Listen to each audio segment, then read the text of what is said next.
नमस्कार, आपके साथ मैं हूं अर्पिता आर्य। आजादी के 75 साल पूरा होने के मौके पर आज पूरा देश जश्न मना रहा है। प्रधानमंत्री नरेंद्र मोदी करीब 7:30 बजे लाल किले पर आज तिरंगा फहराएंगे, लेकिन उससे पहले वो राजघाट जाएंगे।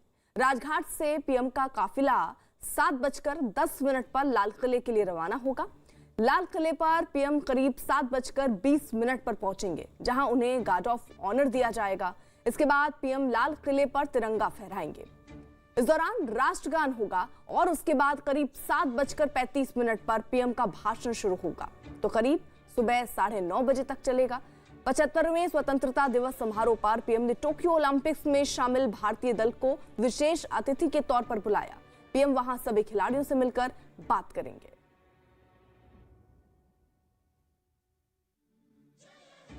आज पूरा देश 75वां स्वतंत्रता दिवस मना रहा है। प्रधानमंत्री नरेंद्र मोदी लाल किले पर तिरंगा फहराएंगे। इससे पहले वो 7 बार प्रधानमंत्री के तौर पर लाल किले में तिरंगा फहरा चुके हैं।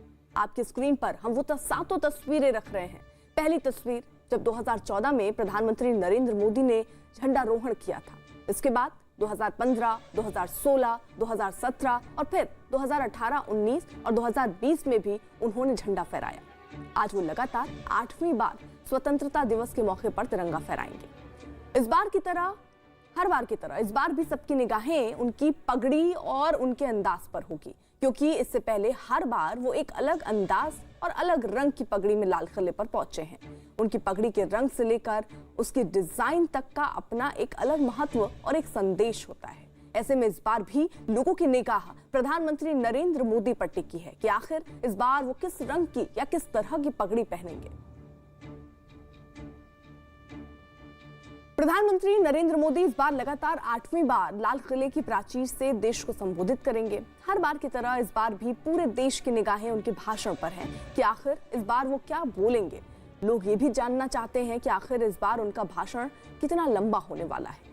2014 के लोकसभा चुनाव में धमाकेदार जीत के बाद प्रधानमंत्री नरेंद्र मोदी ने स्वतंत्रता दिवस पर पहली बार देश को लाल किले से संबोधित किया था।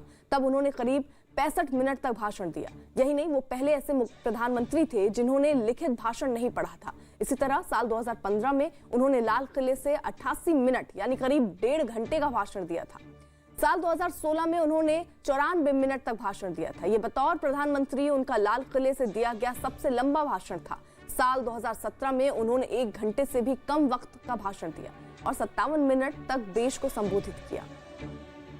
2018 में पीएम ने लाल किले से 82 मिनट तक देश के नाम भाषण दिया, तो वहीं 2019 में उन्होंने 92 मिनट लंबा भाषण दिया था।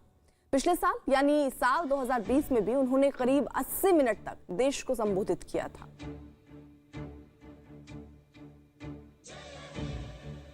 75वें स्वतंत्रता दिवस पर प्रधानमंत्री मोदी ने सभी को बधाई दी है। पीएम ने एक ट्वीट किया और लिखा कि आप सभी को 75वें स्वतंत्रता दिवस की बहुत बहुत बधाई। आजादी के अमृत महोत्सव का ये वर्ष देशवासियों में नई ऊर्जा और नव चेतना का संचार करे। जय हिंद।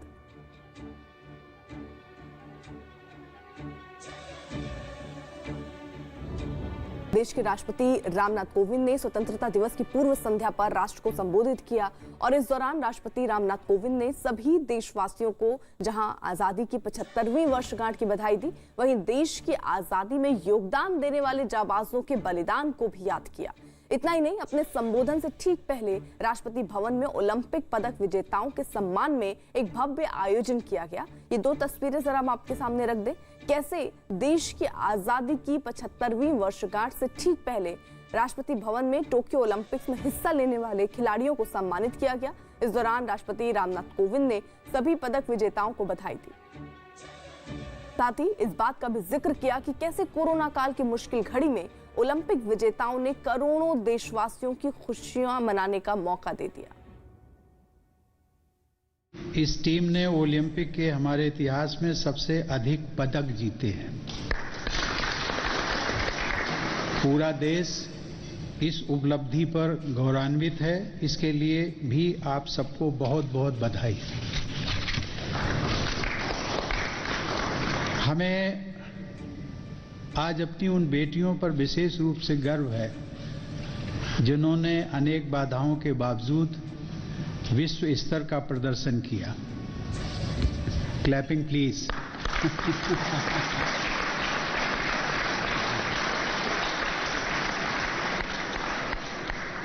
कोविड महामारी के कठिन समय में आपने देशवासियों को खुशी मनाने के लिए अवसर प्रदान की है।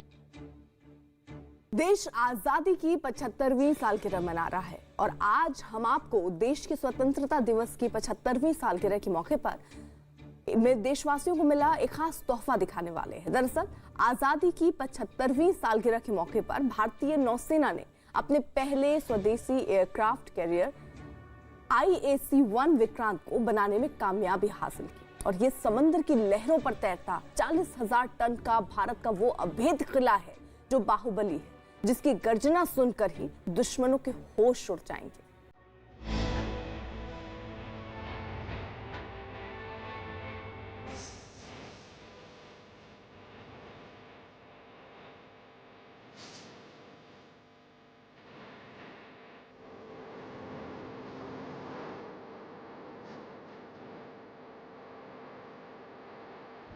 News 18 Super Exclusive।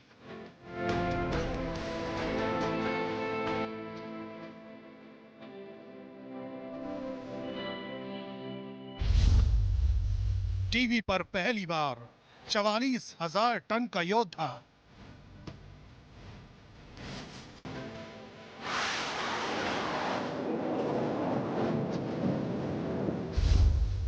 भारत का अभिमान INS विक्रांत।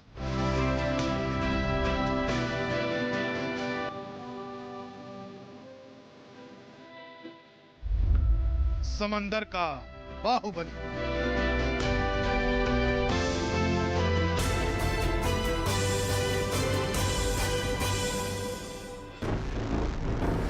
Jameson युद्ध स्पर्धा। I defeat those who fight against me। मैं उनको हराता हूं जो मेरे खिलाफ लड़ते हैं।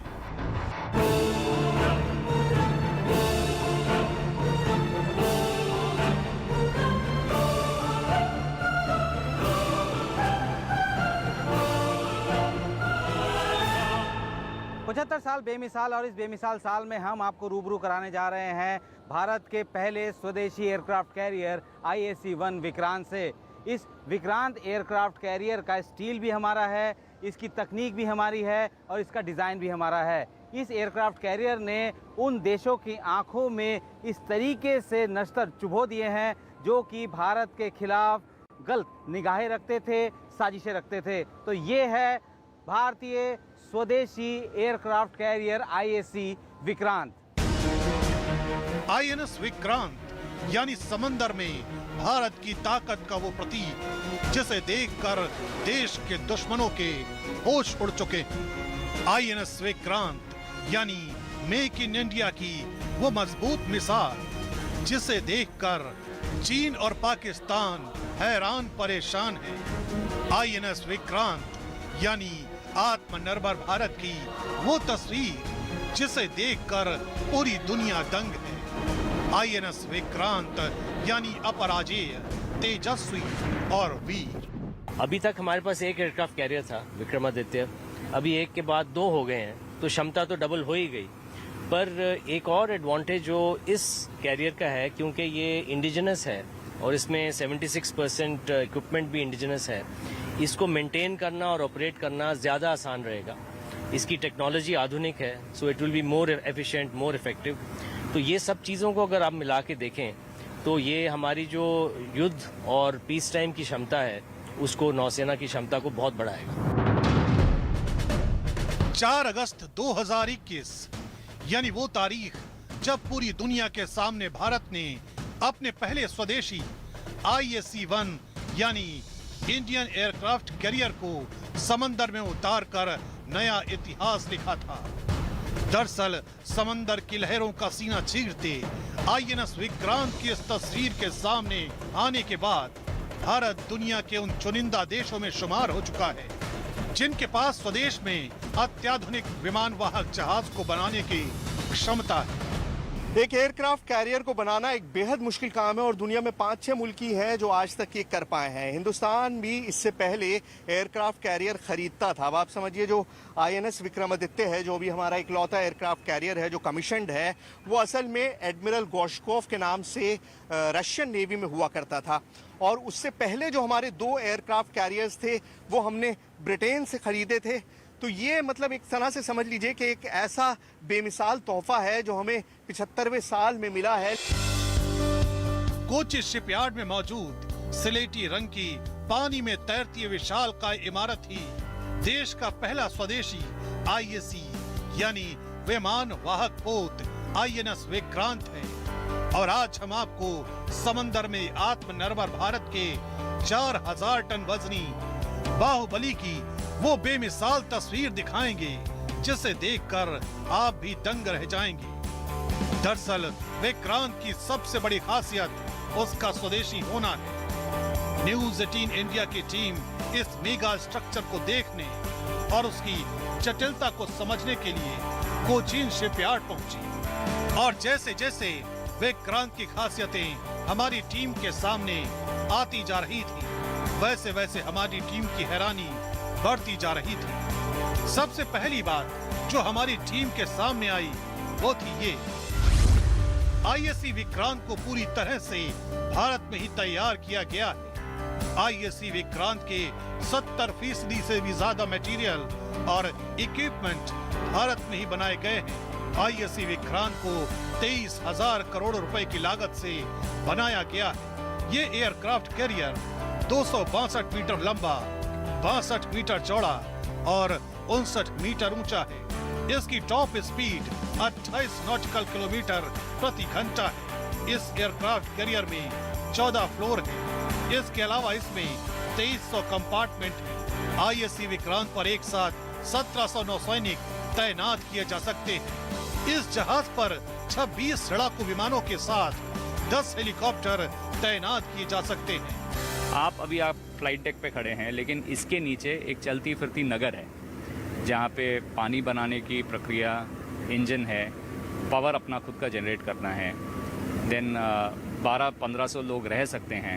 उनका खाने पीना, लिफ्ट हैं ऊपर नीचे लेके जाने के लिए, राशन पानी लेके जाने के लिए, एयर कंडीशनिंग सिस्टम है, वेपन्स एंड सेंसर्स हैं। तो एक मायने से अगर देखा जाए तो चलती फिरती एक नगर है। हमारी टीम जब IAC विक्रांत के फ्लाइंग डेक पर पहुंची तो हमें इसके छोटे रनवे की खासियतों के बारे में पता चला। 75 साल बेमिसाल। और एक एयरक्राफ्ट कैरियर का जो सबसे इम्पोर्टेंट कंपोनेंट होता है वो होता है उसका फ्लाइट डेक। हम फ्लाइट डेक पर मौजूद हैं और ये जो मेरे पीछे आपको दिखाई दे रहा है ये स्की जंप है। मतलब एक तरह से आप समझिए कि एक छोटा रनवे होता है एक एयरक्राफ्ट कैरियर पर, जहाँ पर बहुत मुश्किल होता है कि किस तरह से थर्स्ट प्रॉपर मिले जो एयरक्राफ्ट है आपका और वो उड़ पाए, तो बहुत मुश्किल होता है। तो उसको करने के लिए 2 कंपोनेंट इस्तेमाल होते हैं। एक होता है कैटापुल्ट जिसकी वजह से उसको थर्स्ट मिलता है, और दूसरा होता है ये जो आप स्की देख रहे हैं। मतलब आपने अगर बचपन में स्की किया होगा तो आपको अंदाज़ा होगा कि एक एलिवेटेड एंगल आपको मिल जाता है जिसकी मदद से एयरक्राफ्ट को उड़ने में आसानी होती है। वरना मुश्किल काम होता है एयरक्राफ्ट के लिए कि एक छोटे से रनवे पे वो किस तरह से अपनी स्पीड, अपना मोमेंटम गेन कर पाएगा। लेकिन यहाँ पर वो मोमेंटम जो है वो आसानी से मिल जाता है और इसीलिए ये शेप इस तरह का दिया गया है।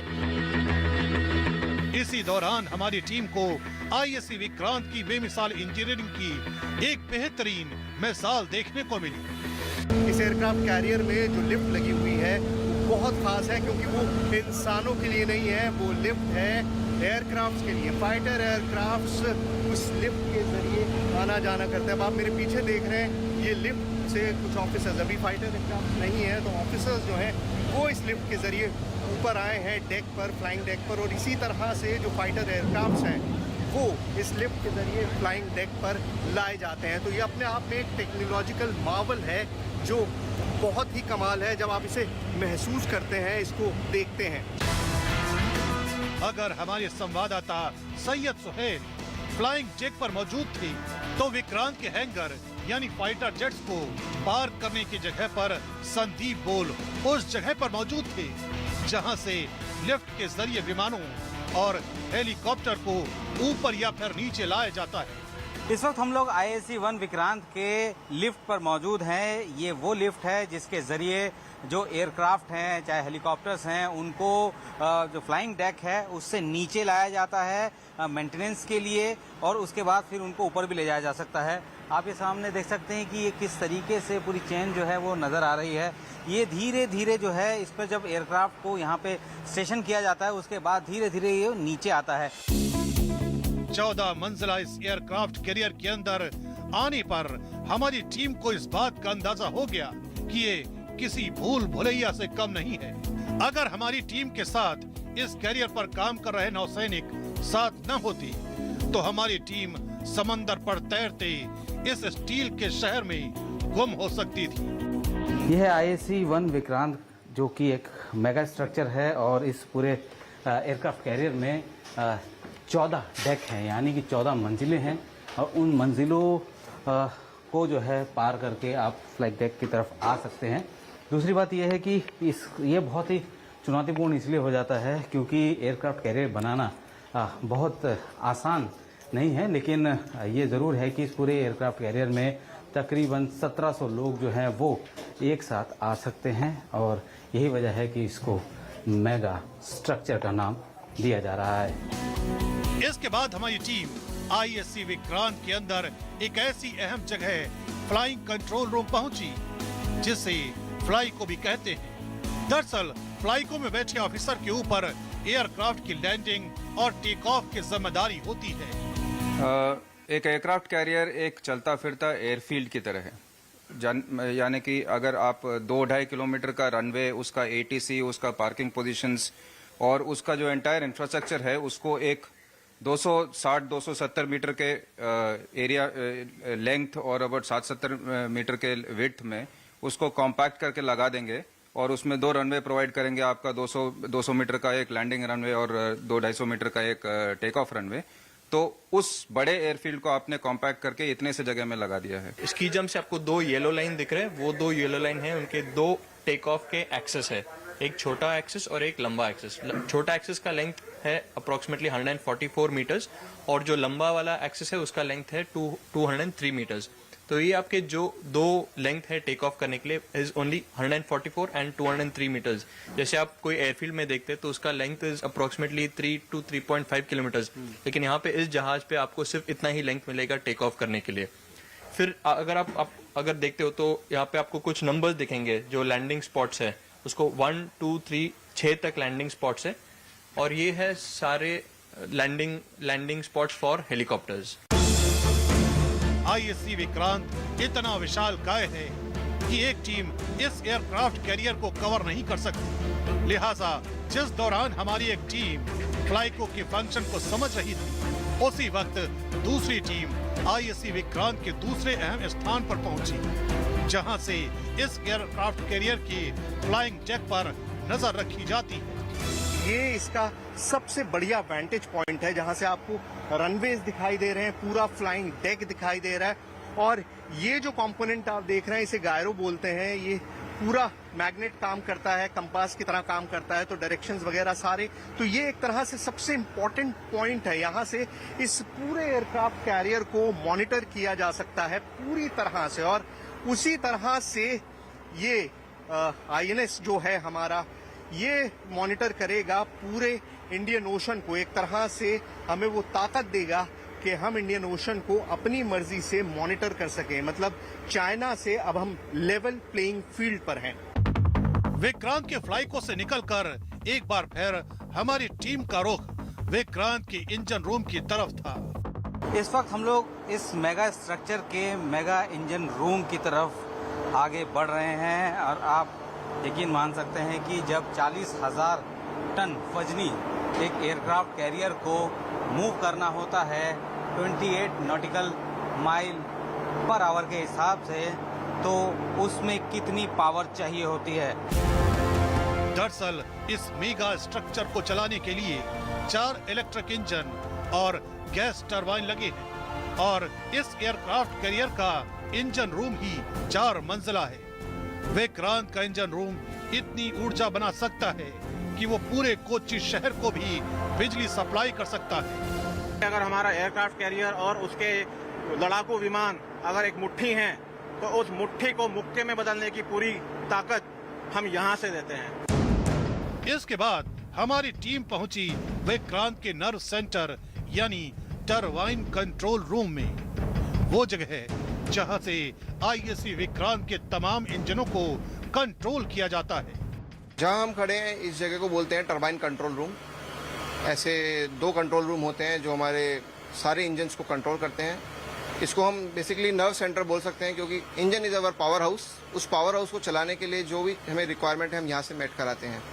सारा automation we can control from here and if you draw parallel, अगर आप एक कार की बात करेंगे, कार के अंदर इंजन होता है जो नीचे रहता है, हम ऊपर बैठते हैं, हमारे पास एक्सेलरेशन ब्रेक वगैरह होता है। तो इंजन इज डाउन, उसका automation and everything we control from here. Vikrant के नर्व सेंटर से निकलकर हमारी टीम पहुंची उस जगह जहां भारतीय नौसेना में कमीशन होने के बाद इस एयरक्राफ्ट में फाइटर जेट और हेलीकॉप्टर पार्क किए जाएंगे। ये जो है ये हैंगर है इसका। इस हैंगर में जो है अलग अलग जो बे है जहाँ पे कि मेंटेनेंस का काम रहेगा और यहाँ पे जो है पार्क भी जो है फाइटर एयरक्राफ्ट आराम से कर सकेंगे। आप देख सकते हैं कि इसकी कितना बड़ा ये जो हैंगर है और इस हैंगर में जो है भारतीय नौसेना के फाइटर एयरक्राफ्ट और हेलीकॉप्टर्स को जो है तैनात किया जाएगा। यहाँ पे जो फ्लाइंग के बाद आके यहाँ पे अगर किसी तरीके मेंटेनेंस है उसका काम होगा ही, वैसे भी इनको इस हैंगर्स में खड़ा कर सकते हैं। आईएससी विक्रांत की खूबियां जानकर यही कहा जा सकता है कि कमीशनिंग के बाद ये समुद्र में यकीनन भारत की सबसे बड़ी ताकत बन जाएगा। यानी भारतीय नौसेना को विक्रांत की शक्ल में समंदर में सबसे बड़ा योद्धा, सबसे बड़ा बाहुबली मिल चुका है।